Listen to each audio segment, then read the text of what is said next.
My name is Maravanji Shivaramaya Balakrishna, that is MS Balakrishna. I am a professor of chemistry at the Indian Institute of Technology, Bombay, Mumbai. I have been there since 1996 teaching inorganic chemistry, all aspects of inorganic chemistry, and also doing research in the broad field of inorganic chemistry.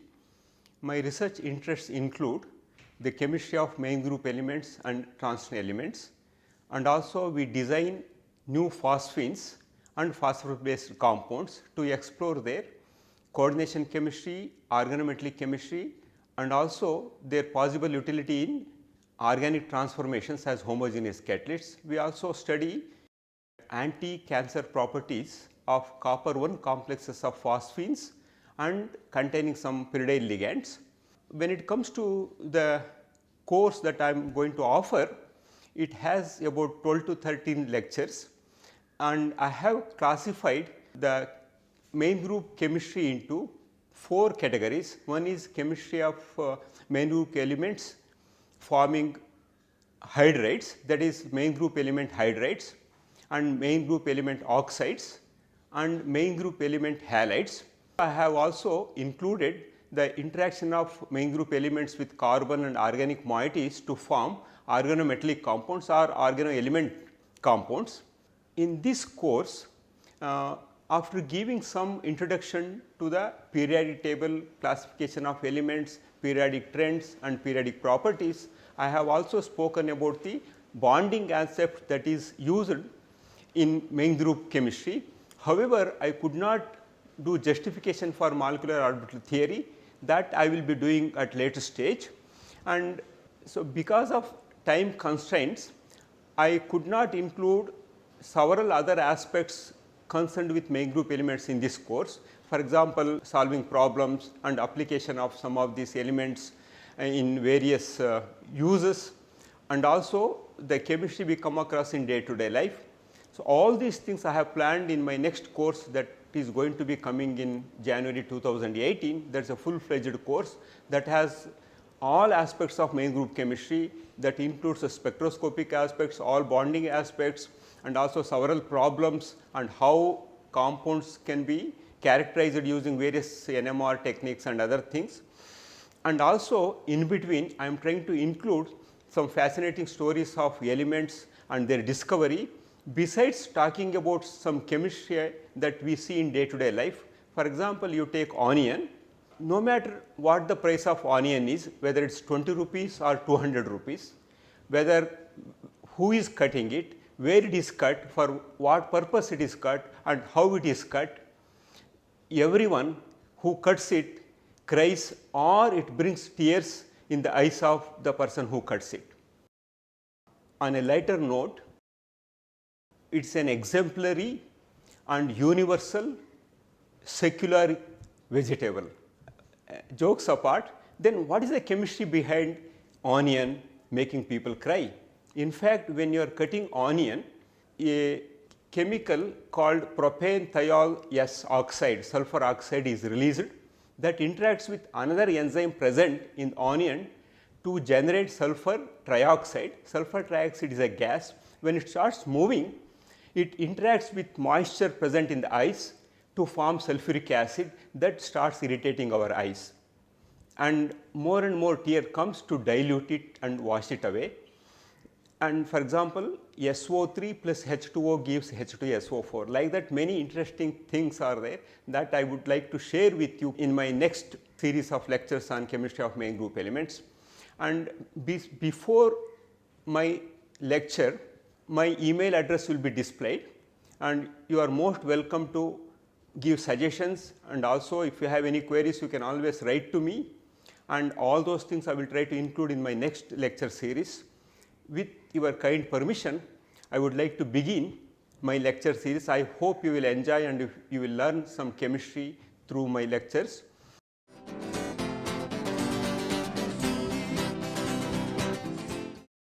Welcome to my first lecture on the chemistry of main group elements. In this lecture, I will be discussing about the important aspects of the arrangement of elements and periodic properties, that means the classification of elements and periodic properties.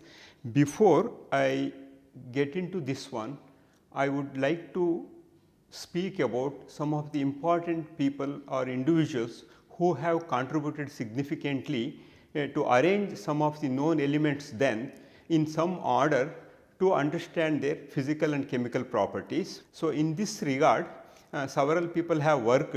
However, when the modern periodic table came into picture, the major architect was Russian chemist Dmitry Mendeleev. Several others contributed significantly to Mendeleev's periodic table. So, let us discuss some of those things. And today in the classification of elements and periodic properties aspect, what we are going to understand is the position of elements. That means, in what way elements are kept in a particular group and how they are related to the remaining elements in the group and also in that particular row.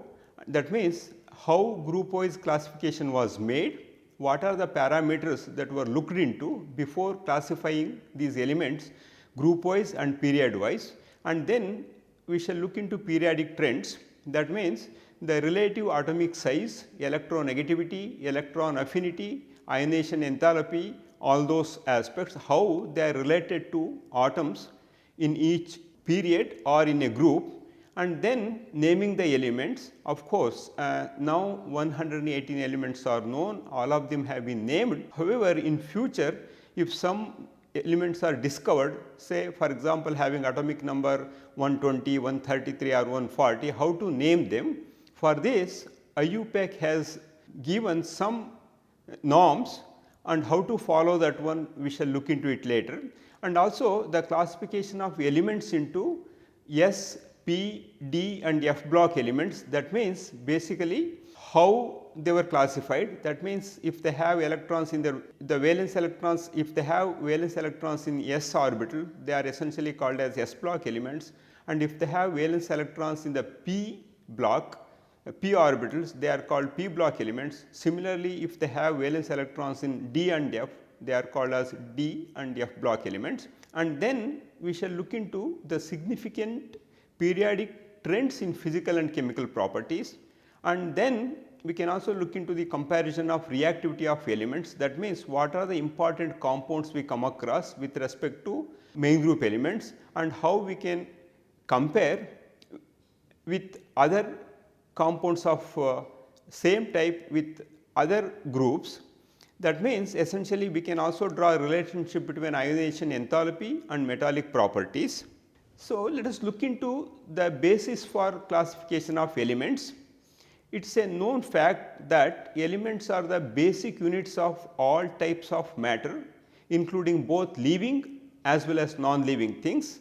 And you will be surprised to know, if you look into the number of elements known in the past, until 1800 only 31 elements were known. In the next 65 years the number rose to 63, and by 1984, that is after almost 120 years, 107 elements were known, and another 5 elements were added in 1997, and in 2004 113 and 114 elements were discovered, and in 2016 we have now 118 elements, and out of these 118 elements, 90 elements plus neptunium, plutonium, actinium, proactinium, which exist in uranium ore such as pitchblende, are stable elements, and the rest are radioactive. Let us look into the contribution of some people before Dmitry Mendeleev proposed his periodic table. In 1800, German chemist John Dobreiner, then available elements he made into several groups of 3 elements, and he called them as triads. For example, I have listed some of them, you can look into it. Lithium, sodium and potassium were kept in one group, calcium, strontium and barium were kept in another group, and similarly chlorine, bromine, iodine were kept in another group. And he made an important observation. the observation was the atomic weight of the middle one was almost the average of the first and the third element, that you can see clearly. Sodium has atomic weight of 23, and if you take the sum of the atomic weights of lithium and sodium, that comes around 46. So, that means sodium has 23, half of that one, and similarly calcium atomic weight is 40 and barium atomic weight is 137. Together it comes around 177, and the strontium atomic weight is almost half of that one, it is 88. Same trend was seen in case of halogen series given here. Bromine atomic weight is 80, it is half of the or average of the atomic weights of chlorine as well as iodine. He made this observation, however, this observation did not give much information about the arrangement or their periodic trends or properties, and later French geologist AEB de Cronchon-Cotoy in 1862 arranged then known elements in the order of increasing atomic weight, and he made a cylindrical table of elements to display the properties of those elements known. And during the same time, another English chemist called John Newland in 1865, he arranged the elements in increasing order of their atomic weight, and he noted very important point that every 8th element having the properties similar to the first element, and this was called the law of octaves. In fact, those who are familiar with music notes, they can recall every 8th note being similar to the first octave of music, and this whatever the octave method John proposed was good up to calcium and not fully accepted. However, for his painstaking work, Royal Society London awarded Davy Medal in 1887, and later in 1860s, two chemists, one from Russia Dmitry Mendeleev and Lothar Meyer from Germany, worked independently to arrange these elements in a proper order. In 1869, both succeeded in arranging the elements in the increasing order of their atomic weights and showed the similarities appearing in physical and chemical properties at regular intervals. Lothar Meyer plotted physical properties such as atomic weight, melting point, boiling point against atomic weight and showed periodically repeating pattern.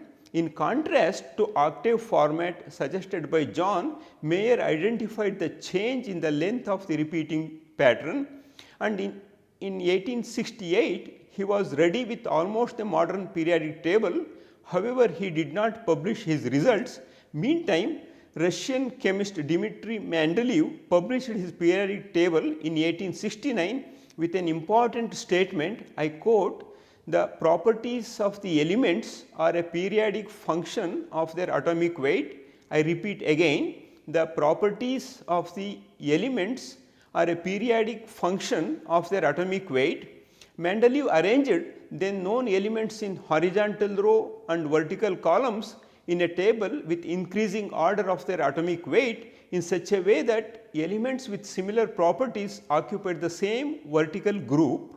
The interesting intelligent aspect is he gave importance to similarities in the empirical formula and properties, and atomic weight was not strictly followed wherever there was controversy. For example, despite lower atomic weight of iodine, if you have periodic table very handy, you can have a look at it. In fact, the atomic weight of iodine is much lower compared to tellurium. However, while sorting out these, Dmitry placed tellurium in group 16 along with oxygen, sulfur and selenium, and placed iodine in group 17 along with fluorine, chlorine, bromine and iodine, and what he did was actually correct. So, also he predicted the properties of some unknown elements, and he left gap in the table at appropriate places. For example, he left gap below aluminium and also below silicon and called the elements to be discovered as Ica aluminum and Ica silicon. So, he predicted the existence of gallium and germanium. They were discovered later and described their general properties before they were being discovered. And you can see some of his early work and his handwritten things are given in this slide. Of course, this was taken directly from Wikipedia. The web details are given below this one. If you are interested, you can read that article and get more information. Mendeleev's 1871 proposed periodic table was published in 1905. You can see here his first periodic table was in this form.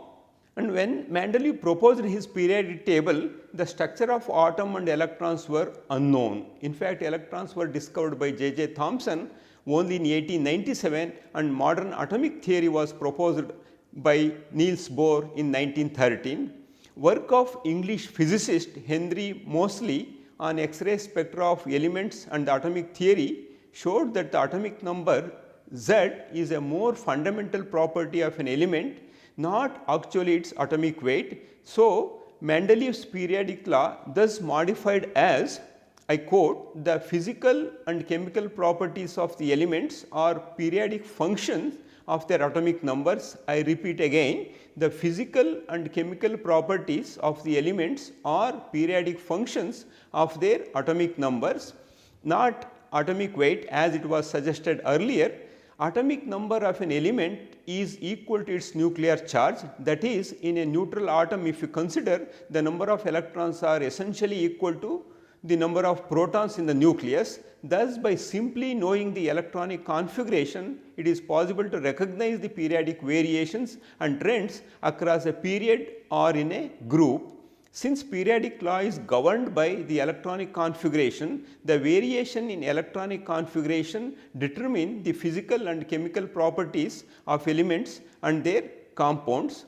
You can see the skeleton of periodic table is shown here, and it is classified into 4 groups or 4 blocks. One is S block having alkali metals and alkaline earth metals, that is 10 elements plus hydrogen sitting in the alkali metal group, that is S1 block and S2 block. Then we have 6 P block elements starting from S2 P1 electronic configuration to S2 P6 of noble gases or inert gases. Then we have 3 D10 blocks. You can see here S1 block, S2 block, and we have P block having 30 elements plus 1 helium, 31. And then we have 3 D block elements, that is 3D, 4D and 5D, each one having anywhere between 1 to 10 electrons in their d orbital. Then we have 30 F block elements, belongs to 4F and 5F group. So, this is how all the elements are classified in the periodic table. And earlier notation, if you see, the numbers given very different. For example, alkali metal and alkaline earth metal, that is S block elements were called 1A and 2A, and then D block elements were called as 3B, 4B, 5B, 6B, 7B in the same sequence, and the 3 next groups were called as 8, and without giving any alphabet. And then 1B and 2B were given to copper and zinc group, and then boron group was considered as 3A, and carbon was 4A, nitrogen group was 5A, and oxygen group was 6A, and halogen group was 7A, and inert gas were 8A. Now, the entire periodic table is classified into 18 groups starting from 1 to 18, and most of the textbooks are also following the numbering as 1 to 18, not following A or B type. It is convenient to follow the group 1, group 2 like that. That means group 1, group 2 and group 13, 14, 15, 16 and 17 are main group elements, whereas 3 to 12 are essentially called D block elements. And this is the present periodic table. You can see all 118 elements have been named properly. And let us say we have some unknown elements, as I mentioned earlier, and if unknown elements are there, for example, having atomic number greater than 118, how to name them? For that one, IUPAC has made some formula, and we can see that one here. For example, we have to use the corresponding name and abbreviation for numerals. 0 should be called nil and n, and if it is 1, that is un, and then abbreviation will be u. It continues like that, and similarly if we have digit 9, that name should be n, e n n, and abbreviation is n. For example, if you want to name an element having atomic number 119, so in 119 we have 1, 1 and 9, we can use Untitled.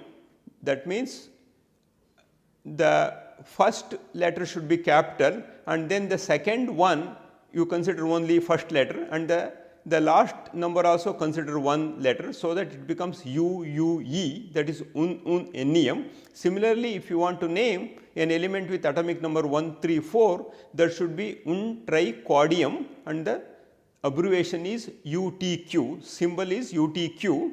And similarly for 146, one can name it as Unquadhexium and UQH. Similarly for 158, one can conveniently name it Unpentoctium, that is UPO. So, this is how unknown elements can be named. And for example, if element 119 is discovered, what is its electronic configuration? So, as I had mentioned earlier, so we have 118 elements known and have been numbered.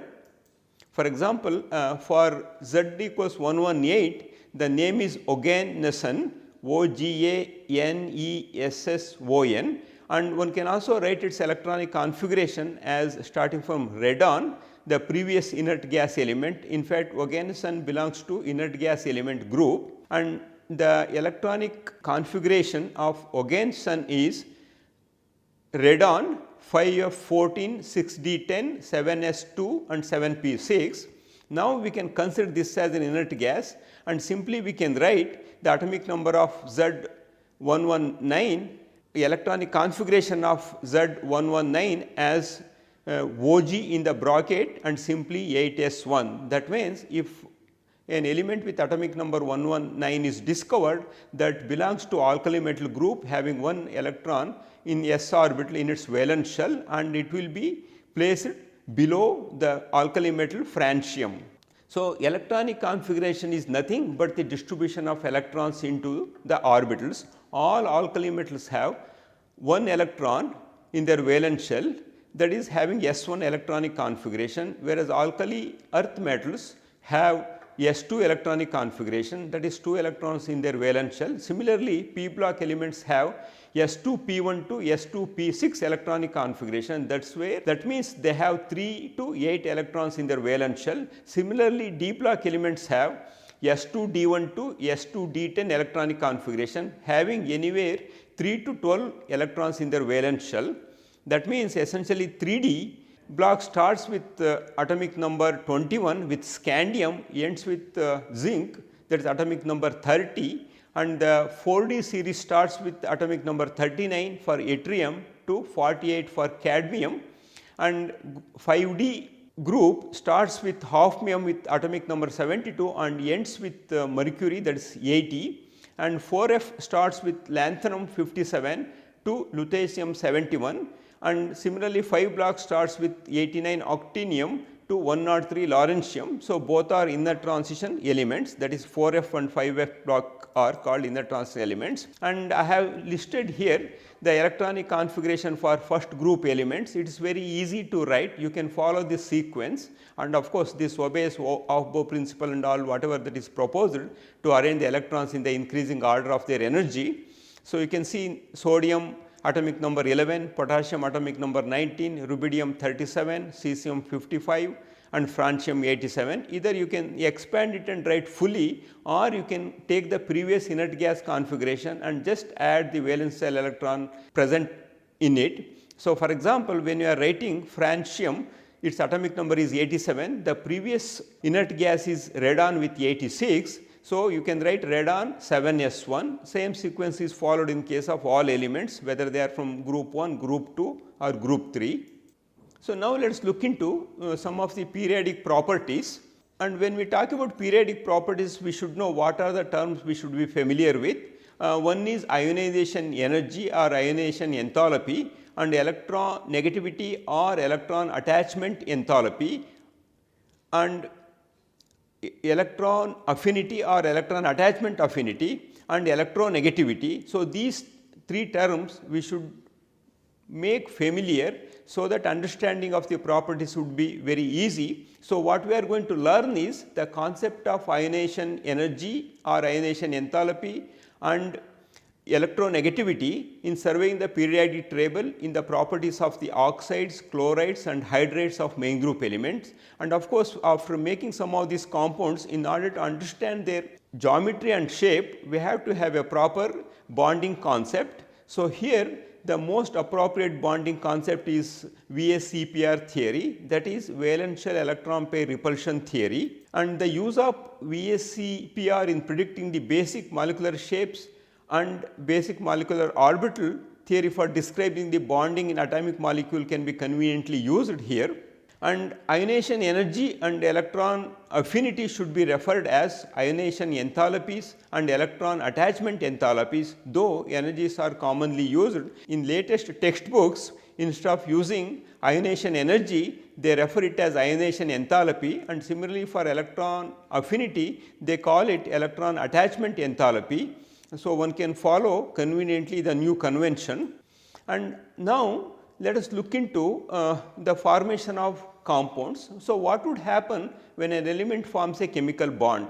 It is basically the atoms can lose an electron, or atoms can gain an electron, or atoms can share a pair of electrons. So, that leads to the formation of chemical bond. If the chemical bonds are formed, what are the types of chemical bonds we have, and how to decide the nature of the chemical bond? For example, we have ionic bond is there, and also covalent bond is there. Again, covalent bonds can be classified into two categories: polar covalent bond and non-polar covalent bond. Apart from that one, we have some weak forces that holds some of these atoms or molecules together.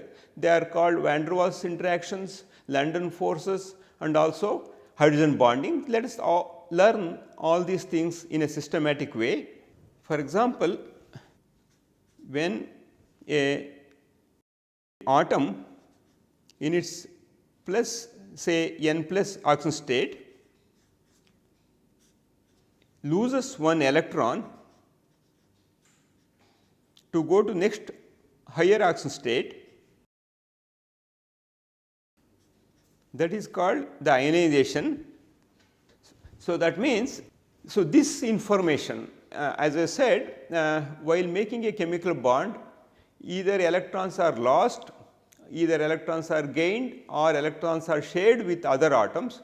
And how to analyze this one means, it essentially about knowing the nature of a particular atom, whether it is ready to give an electron, ready to gain an electron, or ready to share an electron. That information comes from some of these periodic properties called ionization enthalpy, electronegativity and electron attachment enthalpy. I have given some first ionization energy in this table here. You can see that for lithium it is plus 526 kilojoules per mole, and for sodium it is 502 kilojoules per mole, whereas for potassium it is plus 425 kilojoules per mole, and for rubidium it is plus 409, and for cesium it is plus 382 kilojoules per mole. You can see some trends that is followed here. If you see carefully, these values are decreasing as you progress from lithium to cesium. Why this ionization energy is decreasing? So, essentially when you go down a group, the electrons are added to the next higher shell. As a result, what happens, atomic size increases. As the atomic size increases, the various electrons move farther away from the nucleus. As a result, they are held less firmly compared to the same in lighter elements. As a result, what happens, when they move little farther from the nucleus, removal of those electrons would be easy. As a result, what happens, in a group, the heavier elements show the lower value for ionization energy.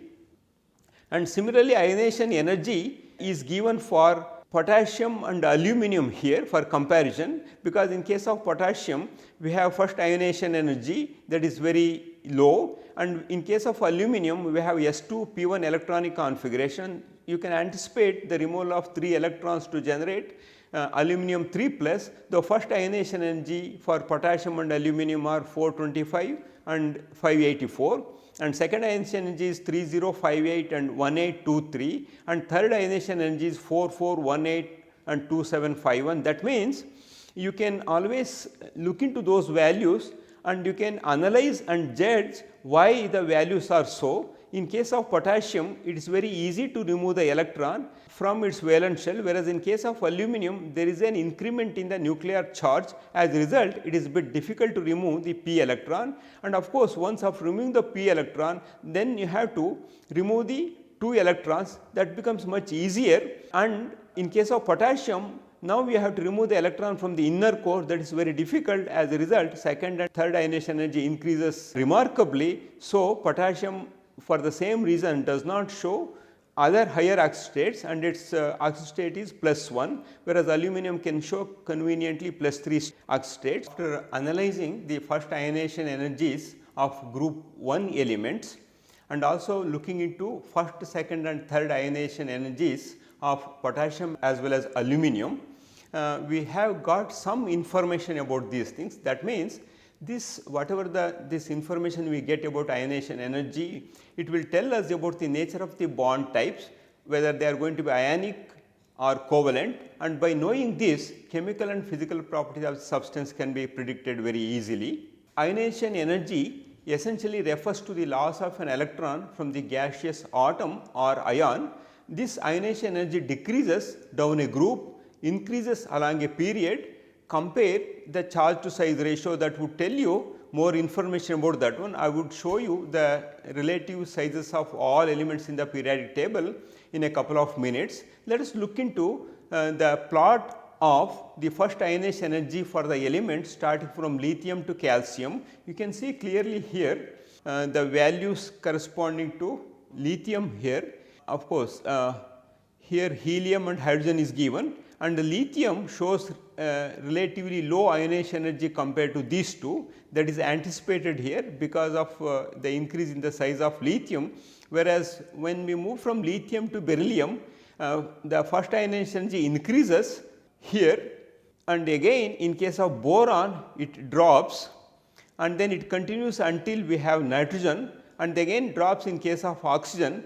Here the question is nitrogen and oxygen, if you compare the electronegativity, oxygen is being more electronegative than nitrogen. However, the first ionization energy of oxygen is much lower than nitrogen. It is simply because nitrogen has S2p3 electronic configuration. S2p3, because of half-filled p orbital, it is relatively stable compared to S2p4 electronic configuration shown by oxygen. That means, oxygen has a tendency to lose one of the electron readily to attain S2p3 electronic configuration. As a result, the first ionization energy of oxygen is little lower compared to first ionization energy of nitrogen, and same analogy can be explained again in case of phosphorus and sulfur, whereas in case of magnesium it goes up from sodium, because here effective nuclear charge increases. That means, by looking into the position of the elements and their electronic configuration and effective nuclear charge, we should be able to analyze the first ionization energy of the elements. And you can see here electronic configuration I have shown here. Beryllium we have to remove essentially the 2 electrons, and in case of boron you have to remove 3 electrons. The first electron comes from 2p. In case of nitrogen we have N2 S2p3 electronic configuration. In case of oxygen we have S2 p4 electronic configuration. So, this electronic configuration added with electronegativity and also the effective nuclear charge and the atomic size can tell you the trends and also how to guess the relative values without much difficult. That means, the kinks in the ionization energy we see in this plot for boron and O can be explained simply by looking into the electronic configuration. Now, look into the second ionization energy and first ionization energy comparison is made in this plot, and again the trends whatever we follow in the first ionization energy is very similar to what we observe in the second ionization energy of some of these elements shown here. And I have also given the electronegativity value on Pauling scale here for some important elements. As I said, fluorine is the most electronegative element having the value 4.0, whereas the next most electronegative element is oxygen having 3.5, and the electronegative values of chlorine as well as nitrogen are more or less comparable. Little fractional difference is there. However, both of them show very close to 3.0 value, whereas carbon has 2.5 as well as sulfur has 2.5, hydrogen electronegativity is 2.1, and boron has 2.0 value, and alkali metals are least electronegative, and sodium shows about 0.9. And similarly, if you look into first electron affinities, fluorine shows minus 322 kilojoules per mole, and whereas chlorine shows little higher than fluorine, that is minus 349 kilojoules per mole, whereas bromine value is minus 325, and for iodine it is minus 295 kilojoules per mole. That means, here the first electron affinity for fluorine is little less compared to chlorine, simply because the size of fluorine is much smaller. When you are putting additional electron to make it F minus, you are essentially putting 8 electrons very close to the smaller atom, and because of inter-electron repulsion, its electron affinity value is much lower compared to chlorine, whereas in chlorine, because of little larger size, it can accommodate comfortably the electron taken to make it as chloride anion. That means, the electronegativity refers to the tendency of an atom in a molecule to attract electron to itself. The most wisely used scale is devised by Linus Pauling, as I had mentioned. This is based on bond energies. The most electronegative elements are in the top right of the periodic table, with fluorine being the most electronegative with a maximum value of 40 on Pauling scale, and least electronegative atoms are in the S block, that is S1, and S2 block, that is alkali metals and alkaline earth metals. So, electronegativity is a very useful general parameter for predicting the general chemical behavior of an element and gives good indication of bond types.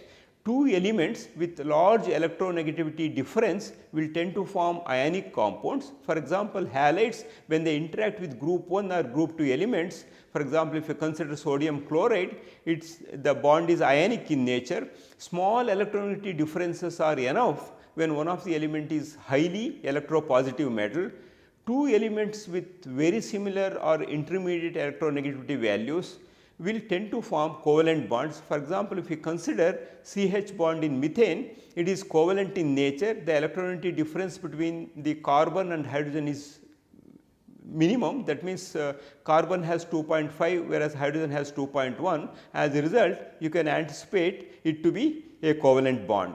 And I have shown here the relative atomic sizes of all elements in the periodic table. You can see carefully, and each group atomic size increases, and in each row atomic size decreases. The reason is very simple, and if you consider elements given in a group, steadily the size is increasing as more and more electrons are added to the next higher shell, and as a result what happens, atomic size increases, and the group 1 last element is largest atomic size it has, whereas helium has the smallest atomic size. And if you see, for example, period 2, where we have lithium, beryllium, boron, carbon, nitrogen, oxygen, fluorine and neon, here basically the added electrons are going to the same shell. As a result, effective nuclear charge is increasing. As a result, the added electrons are coming very close to the nucleus, and you can see the shrinkage of atomic size. So, these trends are followed in all the groups. For example, you take any group, the heavier elements are larger in size and atomic size steadily increases down the group, and the atomic size steadily decreases across a period. So, that means, now let us look into the main group elements and their compounds, and based on the bonding types, okay, we can classify the compounds of main group elements into ionic, covalent or polymeric to molecular. the general features of the chemistry of the main group elements and their selected compounds can be understood simply by analyzing and rationalizing the variation in electronegativity of the elements as a very useful qualitative tool. The most important compounds of main group elements are hydrides, oxides and halides, and of course, we can also consider another group of compounds such as organometallic compounds or interaction of main group elements with carbon or organic moieties. That means, overall, although it appears like enormous, all available compounds of main group elements can be simply classified into 4 categories. The interaction of all elements with hydrogen to form hydrides, all elements of main group elements to interact with oxygen to form oxides, and also that can be extended to other oxygen group elements such as sulfur, selenium and tellurium, and also the interaction of all main group elements with halogen series including fluorine, thiomin, chlorine, bromine, iodine, and if you understand the trends of these 4 class of compounds, understanding the chemistry of main group elements will be much easier. So, the classification is very simple. Let us look into some of the features of p block elements and the properties how they change. P block elements are essentially contain non-metallic elements, and of course, metals are good conductors of heat and electricity, and in solid metals the electrons are extensively delocalized over the whole material. That means, the valence electrons whatever you come across in a typical metal, they are not confined to the valence shell of that particular atom. In the lattice, they can freely move to the next atom. That means, you can assume as a stream of electrons moving over the atom surface, making them good conductors of heat and electricity, and this property increases as we have more and more electrons in their valence shell. And non-metallic elements in this context are essentially insulators and have no delocalizing bonding, instead being formed from localized covalent bonds. In the center of the p block, there are so called metalloid elements such as boron and silicon, which show intermediate electronegativities. They also show relatively low electrical conductivity compared to metals, but this metallic property increases with the temperature. That means, simply we can say in the periodic table, if you look into the elements, the non-metallic property increases across a period and the metallic properties increases down the group. Main group elements can be roughly classified as metals with an electronegativity less than 2 as non-metals, with electronegativity greater than 2.2 as non-metals. That means, main group elements can be simply classified as metals if the electronegativity value is less than 2, and as non-metals if they have electronegativity greater than 2.2. So, with this scale we should be able to classify the elements as metals and non-metals, and in some case as metalloids or semiconductors. Let us consider the first long period. The change in properties can be nicely understood just by looking at the first log period, starting from sodium and ends with argon, and sodium and magnesium are both electropositive metals. The next element, aluminium, is a metal, but shows several characteristics of non-metals in forming many covalent compounds. In group 14, carbon is a non-metal, whereas silicon is a metalloid and being a semiconductor and has compounds which show characteristics of both metal and non-metal compounds. In group 15, of course, nitrogen is a true non-metal and phosphorus is also a non-metal. However, phosphorus onwards the remaining elements are truly non-metals, but with some metallic properties, and if you look into the antimony and bismuth, metallic properties increases and bismuth is a main group metal. And in case of group 16 and 17, sulfur and chlorine are the true non-metals. Sulfur exists mainly covalent S8 rings and also in other forms or even also in higher ring form, and chlorine forms diatomic covalently bonded molecules. Argon exists as a monoatomic gas under ambient conditions and does not participate in chemical bonding owing to its filled valence shell and very high ionization energy associated with it because of having S2p6 electronic configuration. But when we go down in any of the main group, elements become more metallic in character parallel by a decrease in electronegativity. That means electronegativity can be directly correlated to the metallic properties. As electronegativity decreases, metallic property increases. As electronegativity increases across a period, non-metallic properties increases. The properties of main group element compounds such as hydrates range from ionic in case of S block metals. That means whether you make hydrates of alkali metals or alkaline earth metals, they are essentially ionic hydrates. Exception with the beryllium, which has covalent character because of the smaller size of beryllium, and whereas in case of aluminium it is polymeric, and rest of the hydrates of p block elements are essentially covalent hydrates.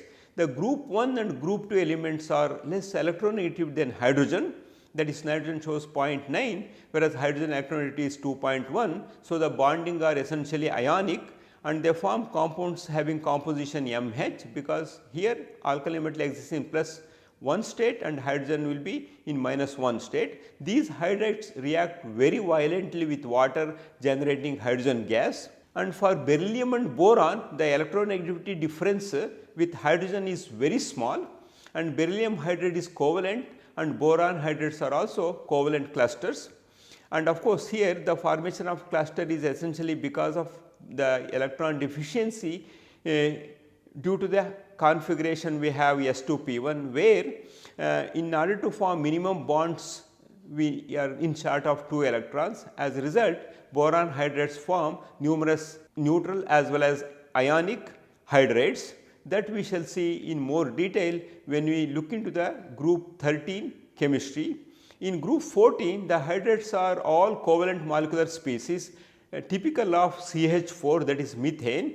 Similarly, the group 15, 16 and 17 element hydrates are all covalent molecular species, and the acidity of these hydrates in aqueous solution increases on moving to the right as electronegativity difference between H and the element increases, and the HX bond in case of halogens becomes more polarized, and it will be a polar covalent bond having a delta plus charge on hydrogen and delta minus on halides. This has influence on the physical properties such as boiling point and other things. Those things we shall study in more detail in the respective group chemistry. Let us consider this problem here. So, predict the properties of the hydrates formed by elements with electronegativities 0.9 and 3.5. That means, we have 2 elements of the main group elements having electronegativity value 0.9 and 3.5, and we know the electronegativity of hydrogen, that is 2.1. If hydrogen interacts with an element with electronegativity 0.9, it has to be ionic in nature, and similarly when the element having electronegativity 3.5 interacts with hydrogen, and if a hydrate is formed, that has to be covalent in nature. So, you can see here the answer I have given, and you have seen that the sodium has 0.9 electronegativity, that means it readily forms a hydrate of the type NaH, whereas in case of 3.5 it is chlorine, it is essentially hydrogen chloride or HCl. So, the first one is ionic hydrate, the second one is covalent hydrate. This is how these values will help you in understanding the nature of the bonding and also the properties of the corresponding compounds of main group elements. Like hydrates, the properties of the chlorides follow a broadly similar pattern, with chlorides of metals being ionic and of non-metals being covalent molecules. For the group 1 and group 2 metals, again except beryllium, the chlorides are ionic solids which form neutral solutions in water. The chlorides of small highly polarizing metal ions such as beryllium, aluminium, gallium and some other elements are polymeric in the solid state. The majority of the chlorides of group 14 and 15 elements and BCl3 are molecular covalent species. the chlorides of the p block elements and beryllium generally give acid solutions in water because they readily react with it rather than simply dissolving in it. And carbon tetrachloride, unlike silicon tetrachloride, does not react with water to give an acidic solution, and this is purely kinetic effect. I would tell you why CCl4 does not react with water, whereas SiCl4 readily reacts with water and undergoes hydrolysis to form SiO2 through the formation of hydrogen chloride. Those things we shall discuss in group 14 chemistry. Let us consider the main group element oxides. For main group oxides, there is a similar trend from ionic oxides for the bottom left elements through polymeric oxides in the center, many of which are amphoteric in nature, to molecular covalent oxides for the elements of higher electronegativity on the utmost right side of the p block. Oxygen is the second most electronegative element, forms ionic oxides with group 1 and group 2 elements. For example, if you consider sodium oxide, there is Na2O, and calcium oxide CaO, which are basic oxides. Why we call it as basic oxide is, when you treat the sodium oxide or calcium oxide with water, they readily form highly alkaline solutions of the corresponding metal. For example, in case of sodium oxide, we get sodium hydroxide. In case of calcium oxide, we get calcium hydroxide, and hence the oxides of alkali and alkaline earth metals are called basic oxides.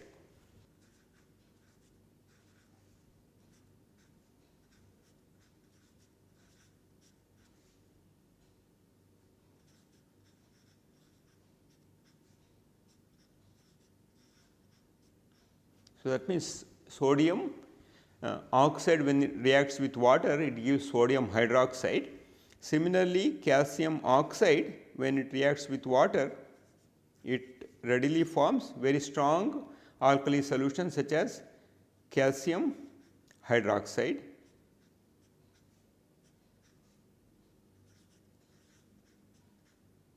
One can also write as CaOH twice, or here 2NaOH.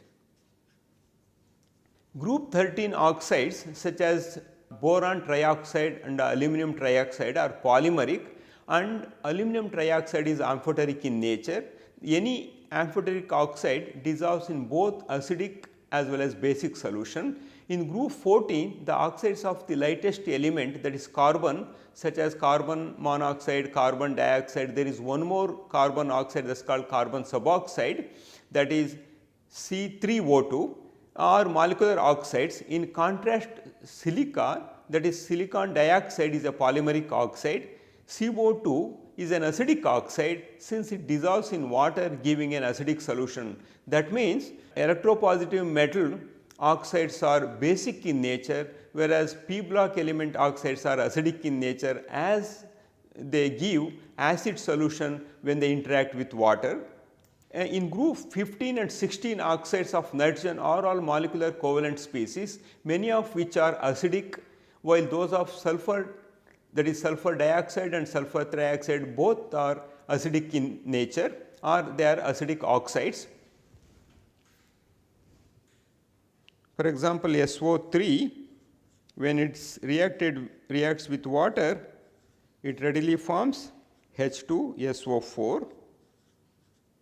That means it can also be simply shown as plus SO4 2 minus. Similarly, group 17 and group 18, in case of group 18 in only xenon, they form oxides which are molecular species in nature. Let us look into the bonding concepts that are used for understanding the geometry and shapes of the main group element compounds. In this effort, in this process of coming up with some structure and bonding concepts to explain bonding in the main group elements, the largest contribution to start with came from Gilbert Newton Lewis. In 1916, he proposed the theory of bonding at University of California at Berkeley, and he added information about electrons in the periodic table. and he also worked on purification of heavy water, that is D2O, and also he proposed acid base theory, and his contribution is immense in understanding the acid base interactions. That is the reason his concept is also known as Lewis acid base concept, and also he worked in the field of photochemistry, and in fact he was nominated 41 times for Nobel Prize, and he was found dead on March 23rd, 1946 in his laboratory. At that time he was working with hydrogen cyanide, and some people thought that he has committed suicide. However, his life ended on a very sad note, and he will be remembered as long as main group chemistry is practiced in several laboratories, and his contribution is very immense in refining and coming with new concepts to explain the geometry, bonding and reactivity of all main group elements. So far we were discussing about the classification of elements and periodic properties. Under this title we learned several new terms, that is electronegativity, electron affinity or electron attachment enthalpy and ionization energy, and then electronic configuration. So, p block elements and s block elements are essentially the main group elements, and we have two s block elements having one electron in their valence shell, they are called alkali metals, having two electrons in their valence shell having alkaline earth metals, and we have S2 P1 starting from boron to S2 P8 P6 with neon, that means having 6 groups of 5 each elements having S2 P1 to S2, that is 3 to 8 electrons in their valence shell. And also we looked into the relative sizes, though size increases down the group and also atomic size decreases across a period, and also electronegativity increases across a period and electronegativity decreases across down a group, and similarly electropositivity increases down the group. And some of these things, if you remember, understanding their chemistry would be much easier, and for convenience all compounds of main group elements can be simply classified into 4 categories. One is interaction of all main group elements with hydrogen. The compounds are called hydrates. These hydrates can be either ionic hydrates or covalent hydrates or having polar covalent property or non-polar covalent properties, and also we will also come across metallic hydrates. And with oxides, again alkali metals and alkaline earth metals form ionic oxides, and which are basic in nature, whereas p block element forms oxides which are essentially acidic in nature, and same thing is true in case of halides. All main group elements interact with halogens to form the corresponding halides, and these halides of alkali metal and alkaline earth metals are ionic in nature and they readily dissociate in water, whereas hydrates of p block elements are covalent in nature. So, some of these things we have understood, and these aspects whatever we understood will come very handy when we start discussing the chemistry of individual groups. And before I proceed to the chemistry of individual groups, I shall discuss on the structure and bonding concepts and how the structure and bonding concepts evolved starting from Lewis dot structures to what we have today, molecular orbital theory, where we consider linear combination of atomic orbitals to arrive at very interesting molecular orbitals which can explain almost all properties of main group elements. All these things I will be discussing in my next lecture. Thank you very much.